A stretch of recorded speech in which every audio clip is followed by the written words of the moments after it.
gücdən danışacağıq. Görürsünüz ekranlarda yaratmaq gücü, dəstək gücü və indi əla bir söhbət olacaq. Tatyana xanım sizinlə o qədər interaktiv bir söhbət aparacaq ki, mənə elə gəlir ki, heç kim burada sakit otura bilməyəcək və hamı aktiv olaraq iştirak edəcək. Tatyana Mikayilovanı biz səninləyə dəvət edirik.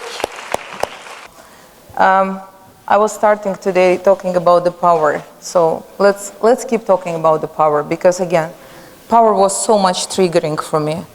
Power is so much masculine, power is so much aggressive, Power was so much like dragging me back. Why I'm supposed to be like, powerful, iron. I hate that. Being iron woman, fantastic when you're in a competition. But when somebody is telling to me that you're like an iron woman, I'm not quite sure this is a compliment for myself. Because as a woman, I truly believe I can raise my voice, my feminine voice. I can be with my feminine personality. I can still influence the floor. Not the easiest thing. And I have been through the hell, trust me. I have been through the burnouts. I have been through different partnerships.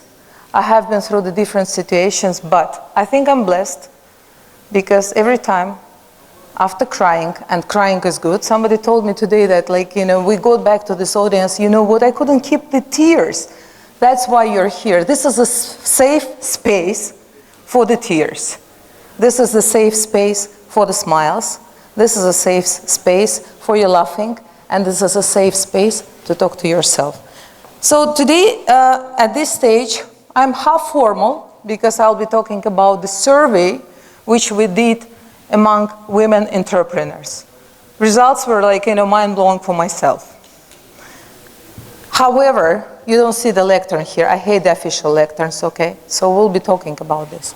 But first, I would love you to watch one video. If I can, and recorded their responses. Feel free to participate. As part of an experiment to explore the human mind, we asked 22 people to solve the same riddle and recorded their responses. Feel free to participate also. Are you ready? The riddle. A father is about to bring his son to a job interview, applying for a position at a large stockbroker's company in the city. Just as they arrive at the company's parking lot, the son's phone rings. He looks at his father, who says, "Go ahead, answer it." The caller is the trading company CEO, who says, "Good luck, son, you've got this." The son ends the call and once again looks at his father, who is still next to him in their car. How is this possible? He gets a call from the CEO, but it says, "Good luck, son." But he was next to him. So it's not the father. I think it was probably an audio recording of his father. Maybe he made a demo tape. Like he has two fathers? This is a hard one. Maybe it's a word joke, like it's the grandfather of the son. No, I think his name is Son. I don't know. Maybe it's just like an old man, calling a younger guy son. I have no idea. The answer. Some of you sitting in this audience has been through Shilit's program. So some of you know the answers. For those who know the answers, please don't relieve them. Don't release them. Anyone knows the answer to this? Okay, 1, 2, 3, 4, 5. All right, okay. Any more? And I see like 10% of the audience who is ready to speak about that. No more? Did it make you thinking? Okay. Can we keep playing? It's his mother. Oh, that's so stupid. Yes, of course. I should have thought of that, yes. The CEO is a woman. So I'm biased in a sense. Is this about diversity and inclusion? It's really mind-blowing, actually. So I always thought that I'm not very sexist. But in spite of that, I think these subconscious biases are there in everyone's mind. How much bias I still have in terms of thinking that the CEO needs to be a man. Yeah, I definitely was picturing a man. They identify with males more than females these days. Why can't women also be CEOs or doctors or, right? When I think about a CEO or someone that's high positioned within a company, I mostly think of man. And it's a shame, I think. And that's so weird, because I'm a CEO, and I'm a woman. And I want to be a CEO. Why didn't I think about that? Crap. I believe women can absolutely be CEOs, and that's definitely something that we should work on, especially when you're saying that so many people have been told this riddle and most people haven't gotten it. Women make great CEOs and great leaders as well. And yet only 5% of Fortune 500 CEOs are women.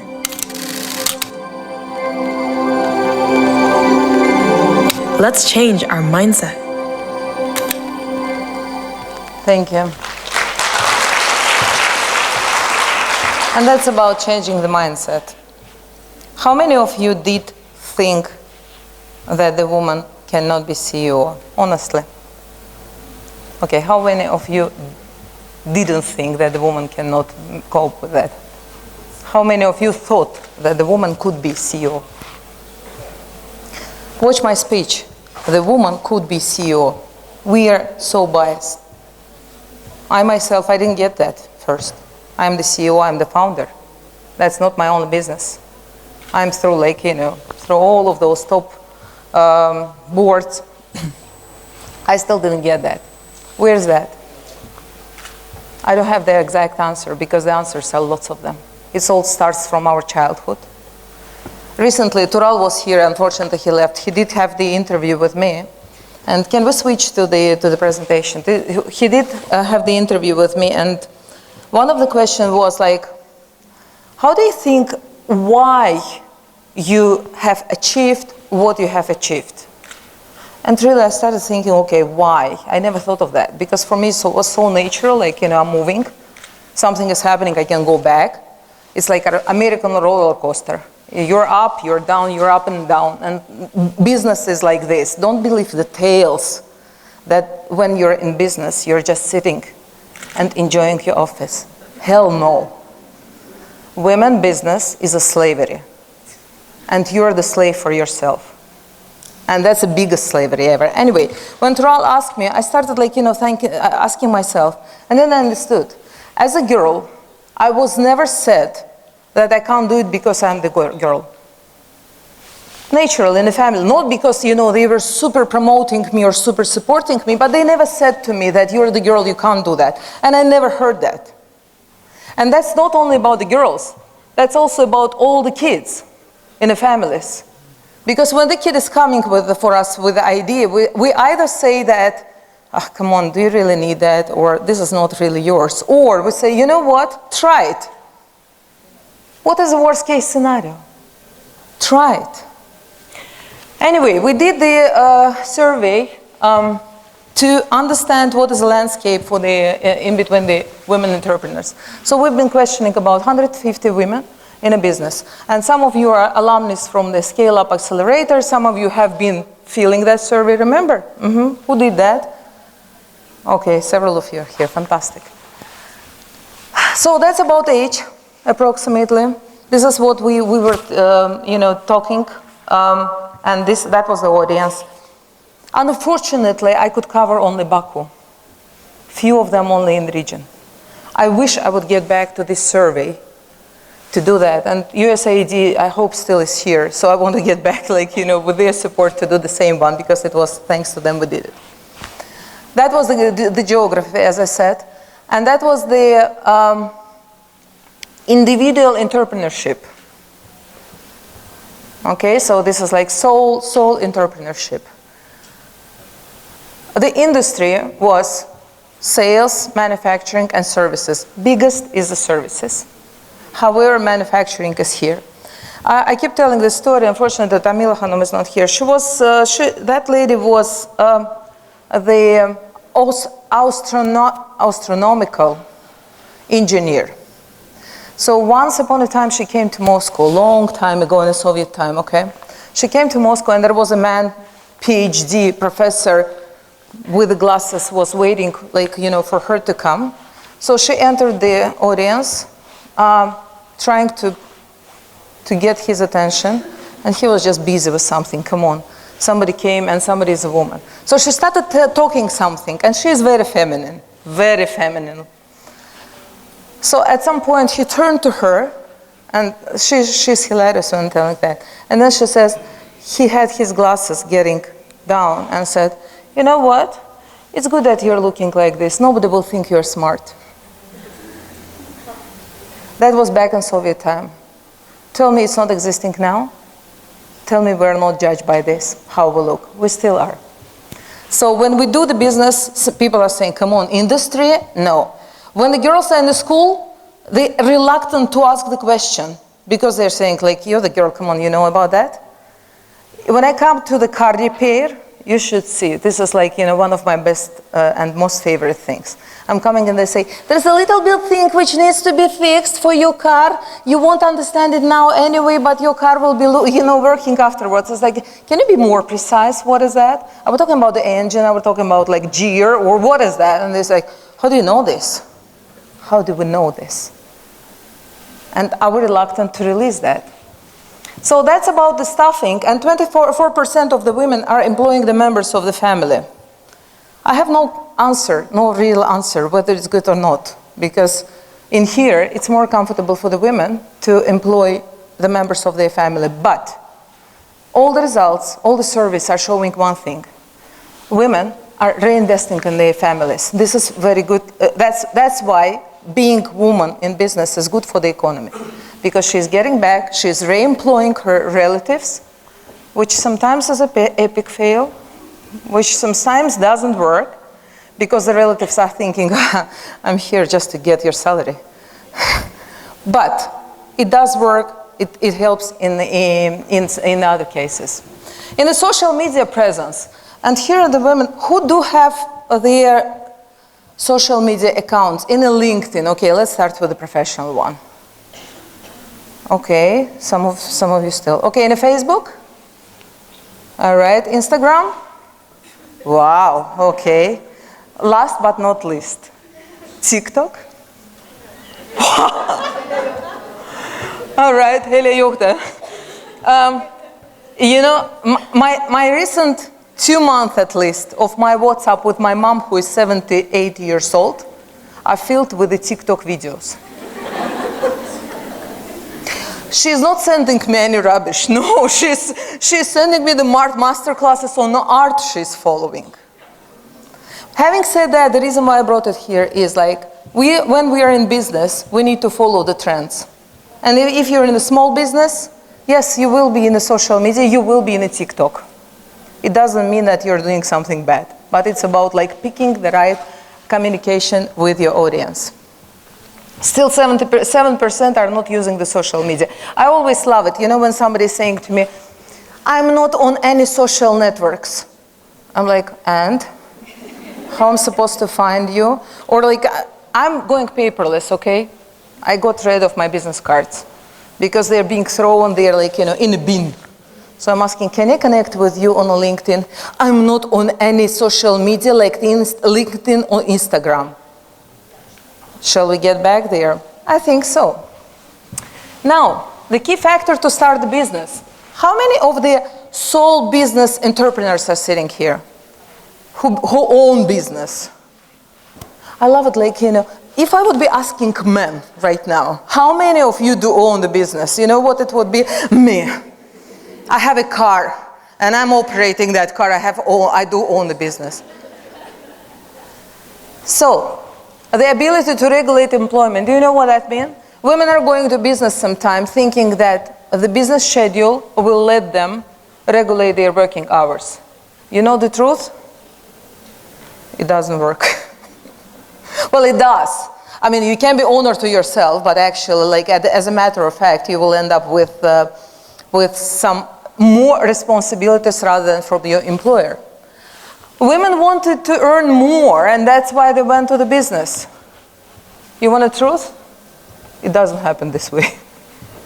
Because you go to the business, you do what first? Investment. And today we will have Ida. Ida is there, somewhere there.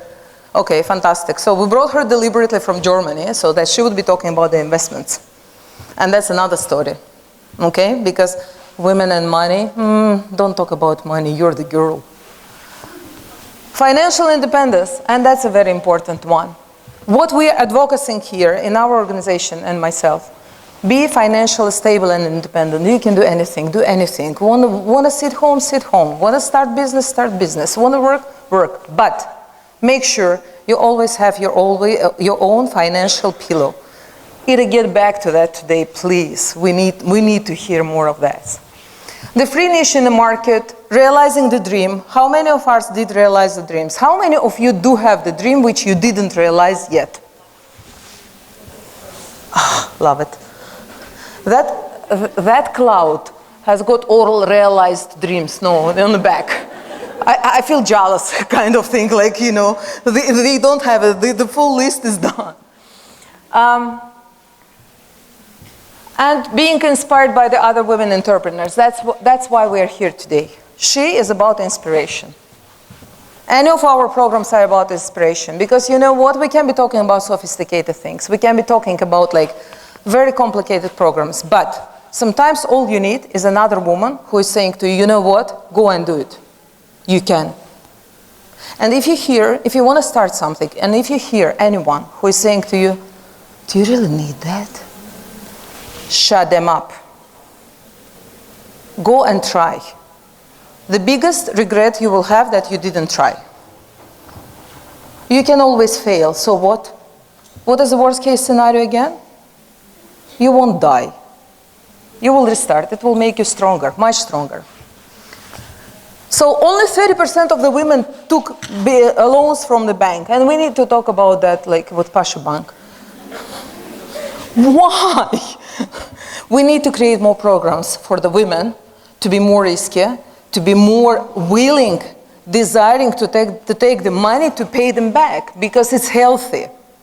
It's okay to use the money from the bank for a business because it makes you responsible.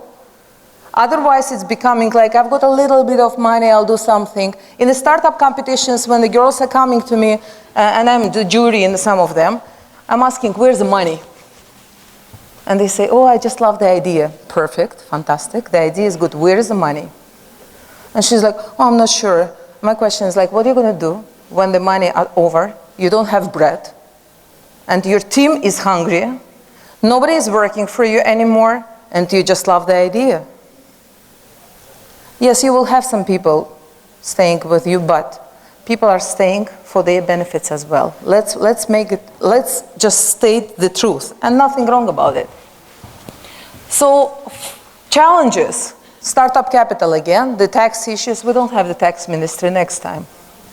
We'll talk about them. And I'm wondering why until now we don't have the special programs for the women entrepreneurs, for the taxation, like, you know, for easiness of the taxation. And I know some of the alumnus of the Scale Up and Accelerator has got lots of them, you know, lots of the things to talk about the taxes. But 15% lucky, they didn't encounter any problems. I want to see them. I haven't seen, but I want to see them. So if here's anyone who didn't face any problems, let me know. I want to see that. The challenges, low sales and high operational expenses because of the cash flows. And again, when we talk about women in business, it is important to understand that you don't need to learn Excel charts. This is wrong. When they do the programs for business for women, they start teaching you taxation, which is boring. You die right there, you forget about your idea, and you say, why the hell did I start it at all? Instead of that, what needs to be taught, what needs to be learned is how to delegate that. Where to get the money to hire the professionals. How to find the right professionals. If you're in business, think big. Don't get into your Excel charts. Don't get in the calculations. It will be so demotivating, and at the end, like, you will forget about the whole picture. And you know what they say? And I've seen lots of the cases like this. They come back to me, they say, oh no, finance is not for me. It's not for you.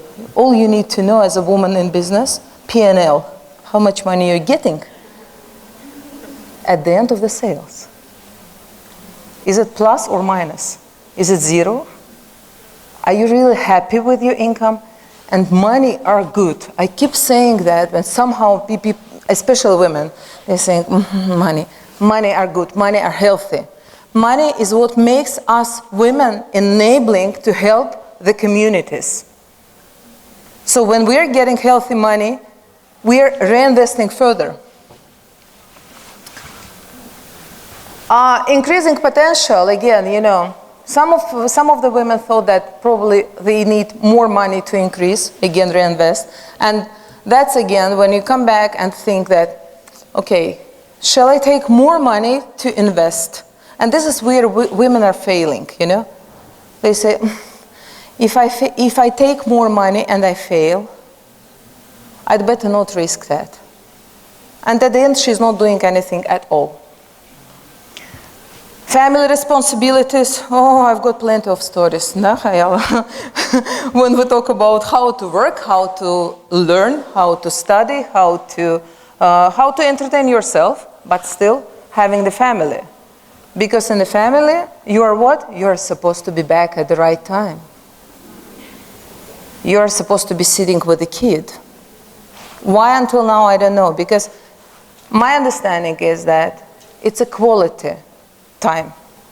I'd better be spending an hour with my kid, being fully present, talking to him, rather than wasting the whole day being on my TikToks and giving him or her. I'm sorry, I'm the mother of three sons, so it's always him. So giving them no quality time. And education. It's 80% who are saying that they need to have education. There are plenty of the resources right now available, free. Just get them. Get studying all the time. Even if you're quitting the program, start it, quit it, forget about that. You didn't like it, start it again. There is no one to judge you. The most important that you should be always in education. And when I say the education, I don't mean the diplomas. I totally mean the new knowledge. And the major fears, of course, the risk. Why women, as women, why we are afraid of the risks? More than a man. We are born to protect our kids, exactly. We are the protectors. And every time we are thinking, okay, if something goes wrong, what's going to happen with our family? So we'd better be staying in a safe space. You know the truth? What do you think is a safe space is stagnation for you. The change, the uncertainty. Remember COVID? We had that accelerator for the women. Have been like, you know, trying to show them how to scale their businesses, how to exit, how to sell their businesses. Guess what? They were trying to keep their businesses not dying. Not because of them, because of COVID. Who knew? And right now with the geopolitical situation, we don't know what's going to be happening next year. We don't know what's going to be happening next day. So the truth is, you either do it today or you don't do it. Because tomorrow probably is not existing at all. So they're talking to the friends. 46% are talking to the friends. And that's again where I'm always asking women. When you talk to the friends, make sure they're not haters. Make sure these friends are the ones who can support you. Make sure these friends are always with you in case if you're failing. Because if you're in the top, you're surrounded by the people. Whenever you're sliding down, somehow they're disappearing from your life. And that's again, you make the choice. You make the choice about the friends, and friends are coming and going, and people are coming to our life to teach us something every time. And the truth is, you don't need to keep those people like forever. We say that, oh, the friend will be forever. No. They come, they teach, they go. What you hear, what you listen, what you get for you, that's up to you. 38% would rethink. I keep rethinking. 23% would take mentoring and coaching session. I love that. That's a sort of the half educational thing. And 7% ask for the advice in the social media. In TikTok, probably. Believe me or not, there are lots of the online women businesses in TikTok, and they are doing quite a good of money. We can be laughing about that, but the truth is there.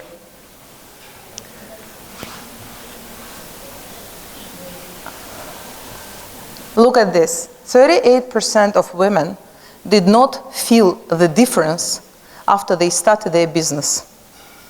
So usually it's happening this way, like, I'm going to start my business now, I'm going to be the millionaire. And the truth is, no. Instead, you will be saving more money. You know what's happening with the women? And I can talk about, about this on my own example. When the bad things are coming, we stop paying ourselves the salary. We pay everyone. As women, we pay everyone in the team. So make sure that everyone is paid. But then the woman is not paying to herself. And the women owners are supposed to be paid. That's another thing. Because when they enter the business, they somehow, the bad employers, I know you're watching me, the bad employers for themselves. There is no thing as a time and life balance. There is a comfort for you. Whatever is good for me is not good for you. Whatever is good for you is not good for you. So there is no balance. Find the comfort, not the comfort zone, but find the comfort timings for yourself. And if you don't want to be the business, and if you're feeling comfortable in your place, but still growing, here you go. Keep questioning yourself. Keep challenging yourself. You know why? Because at some point after 40, and I promise it to you, you will get back to that, and that will be middle-age crisis. And you'll be sitting and thinking, what the hell I'm doing on this earth? My kids are nearly big. My husband is doing something, and I'm the only one. And I've been dedicating my life to them. No, the life has to be dedicated to yourself. That's it. That's the only truth. I'm running away from the stage, let me nearly. The inspiration and aspirations, and probably that will be one of the last things I will tell you. Here are plenty of the women who are successful in a business, in a jobs, in a consultancies. Can I ask you one thing, and this is what I beg at all the presentation.